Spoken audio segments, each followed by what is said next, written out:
চিকেনের স্কিন এই জিনিসটা অনেকেই খেতে পছন্দ করে, আর অনেকেই খেতে পছন্দ করে না।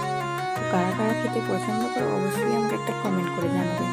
তো চিকেনের স্কিন রান্না করার জন্য প্রথমে কী করতে হবে, তেলে গোটা জিরে, গোটা গরম মশলা ফোড়ন দিয়ে পেঁয়াজ দিয়ে দিতে হবে। পেঁয়াজটা হালকা ভাজা ভাজা হয়ে গেলে আদা রসুন বাটা দিয়ে একটু নেড়ে চেড়ে ওপর থেকে অল্প করে লবণ, অল্প জিরে গুঁড়ো দিয়ে ভালো করে নেড়ে নেব। এবার দিয়ে দেবো অল্প টমেটো কুচি আর দিয়ে দেবো ধনেপাতা কুচি, দিয়ে আবার ভালো করে সেগুলোকে মিশিয়ে নেব।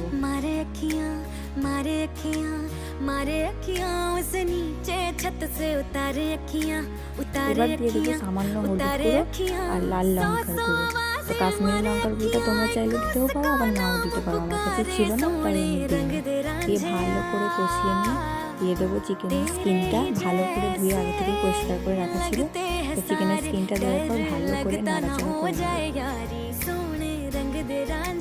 আর দিয়ে দেবো সামান্য জল। তো এটা তো বেশি ঝোল খায় না, তাই জন্য সামান্য জল দিয়ে ঢাকা দিয়ে রেখে দেবো কিছুক্ষণের জন্য। ঢাকনা খুলে হালকা নেড়েচেড়া করে নেবো। ঝোলটাও অনেকটা শুকিয়ে গেছে। তো আমাদের চিকেনের স্কিন রান্না রেডি। তো কেমন হয়েছে অবশ্যই কমেন্ট করে জানাবে। টাটা।